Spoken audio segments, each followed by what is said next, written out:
España hoy en este su programa Líderes por Voces de Occidente. Aquí estamos por fuera del micrófono acordándonos de don Edgar Iván Quintero, el actual director territorial.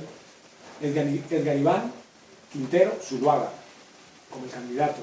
Sí, no es un pariente, no creo. No debe ser pariente. Bueno, doctor, ¿cómo está conformada su familia en este momento?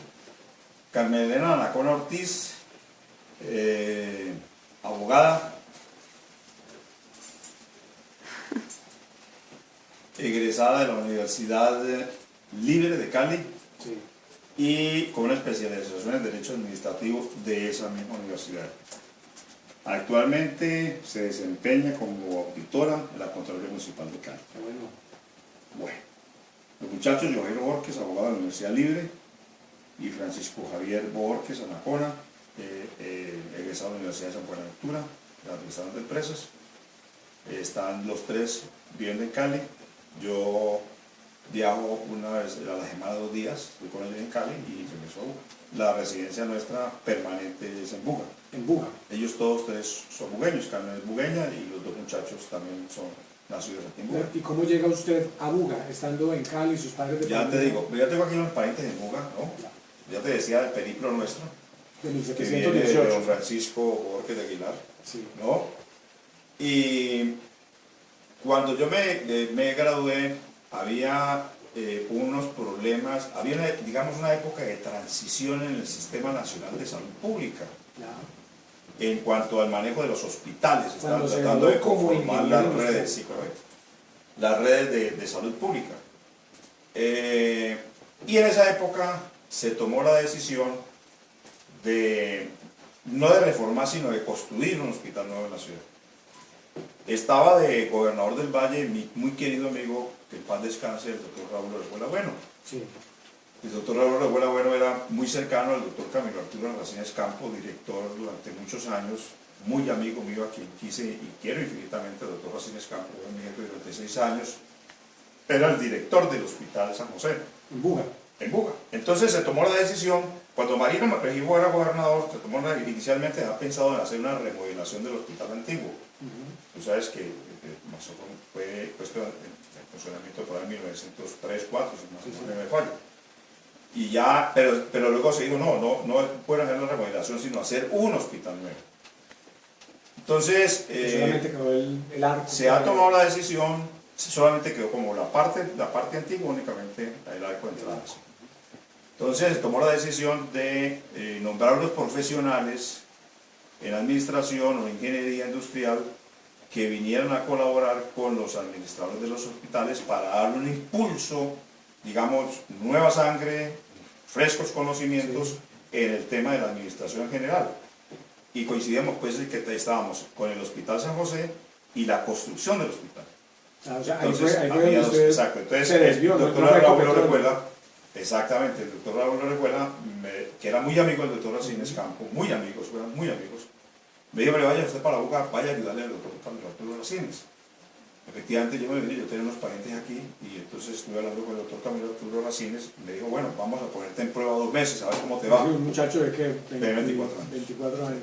No era fácil porque ya el doctor Racines era un hombre mayor, él no asistía al hospital sino por las mañanas. Luego entonces quien asumía la responsabilidad de manejar el hospital tenía que tener el temperamento, el carácter y el conocimiento para poder hacerlo bien. El hospital es una institución supremamente compleja de manejar ayer, anteayer y hoy. Y hoy, sí. Vaya y pregúntele usted, por ejemplo, a doctor Yamile y a los que están manejando el hospital. Claro. Tú de pronto has hablado con Gerardo de Jarano López, que es el presidente, nuestro querido amigo de la Junta Directiva. Bueno, si no es, y en esa época era igual de complejo con un hecho adicional más. ¿Cuál era ese hecho adicional más? Que estábamos construyendo el hospital. Que estábamos construyendo el hospital. La parte de la complejidad de la operación. operación. Trabajamos, el hospital se fue haciendo por etapas. Íbamos terminando una etapa, nos pasábamos a ese sitio, tumbábamos el otro, nos pasábamos con todas las complejidades que ello conlleva. ¿Y eso cómo se fue financiando? Ya te cuento. Entonces, ¿cómo se financió ese hospital? Tú sabes que el Hospital San José es una fundación. Sí, señor, claro. Que es una fundación que tenía unas propiedades que llegó aquí un señor de apellido Cañadas, inmensamente rico, y dio unas propiedades para que esas propiedades rentaran unas platas para el hospital. Para la fundación. Para la fundación, para invertirlas en el hospital. Y entonces el hospital, la junta directiva decidió vender parte de esos terrenos, inicialmente una finca, luego otra, más reciente, yo no estaba, una en Río Frío, otra en Ginebra, para colaborar con esas platas en la construcción y la dotación del hospital nuevo. Allí hubo una fuente de recursos Pero eso fue en 1975. 75 o 76. Posteriormente, la Beneficencia del Valle del Cauca, que en esa época era una entidad supremamente poderosa, en la junta directiva de la Beneficencia del Valle estaba un distinguidísimo galeno bugueño, el doctor Hernán Saavedra Racines, además tío de la actual ministra, la ministra de Educación, claro, ella es María Fernanda Campos Saavedra. El doctor Hernán Saavedra Racines era un médico muy aprestigiado y tenía unas vinculaciones muy cercanas con el sector público, el sector político, y él era representante del gobernador ante la junta directiva de la Beneficencia. Y el doctor Hernán Saavedra prácticamente asumió una responsabilidad inmensa de decir: yo voy a terminar el hospital, vamos a terminar el hospital. Y desde la junta directiva de la Beneficencia siempre apropiaba las partidas, tiraba las, como decíamos, se tiraban las partidas cada año para asegurar pues que el hospital se pudiera terminar en un lapso que se estableció de 5 años. Y que, como cosa rara en el universo de las cosas públicas, fue la primera obra de esa magnitud que se terminó antes del tiempo programado. ¿Y cómo era esa articulación de lo público y lo privado? Porque entonces la universidad, el hospital giraba esos recursos. Esos recursos los manejaba la Beneficencia. La Beneficencia contrataba.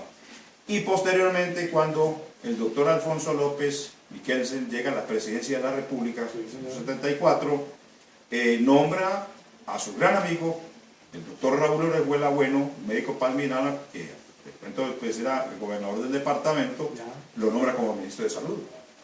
Y entonces, dadas las relaciones muy cercanas de Raúl Orejuela Bueno con Camilo Arturo Racines Campo, esa relación tan cercana posibilitó que, además de las platas que apropiaba anualmente el doctor Hernán Saavedra y la junta directiva de la Beneficencia para construir el edificio del Hospital San José, el doctor Raúl Orejuela también intervino. ¿Cómo intervino? Nos dio una serie de cosas: elementos, camillas, camas, la parte aeroneumática del hospital, la parte de lavandería, la maquinaria, en fin, de la cocina. Fue un aporte también ciertamente mayúsculo y sustantivo, que, sumado al esfuerzo de la gobernación del departamento y el esfuerzo que hizo también la fundación al vender esas propiedades para colaborar con esas platas en la construcción del hospital, que se pudo terminar en el año de 1980. Incluso el último edificio que construimos fue el edificio que hoy lleva el nombre precisamente del doctor Hernán Saavedra Racines, que es el auditorio del actual Hospital San José, que fue lo último que se hizo. Pero fíjese, doctor, esa historia tan apasionante y espectacular que usted nos cuenta, y qué ha pasado con ese liderazgo vallecaucano y bugueño a nivel nacional. Fíjese cómo todas esas relaciones permitieron que una gran obra se gestara en 1980, hace 34 años. En el 80 terminamos. Se terminó la obra, correcto. Pero entonces, ¿qué ha pasado con el liderazgo a nivel social, a nivel cívico, a nivel político en el Valle del Cauca? No, hay distintos tipos de liderazgos dependiendo de los escenarios que se conforman. Hay líderes que se destacan en el sector privado, hay líderes que se destacan en el sector bancario, en la academia, y hay líderes que se destacan en el sector político. Por lo general nosotros tenemos la costumbre de hablar de liderazgo de los líderes políticos.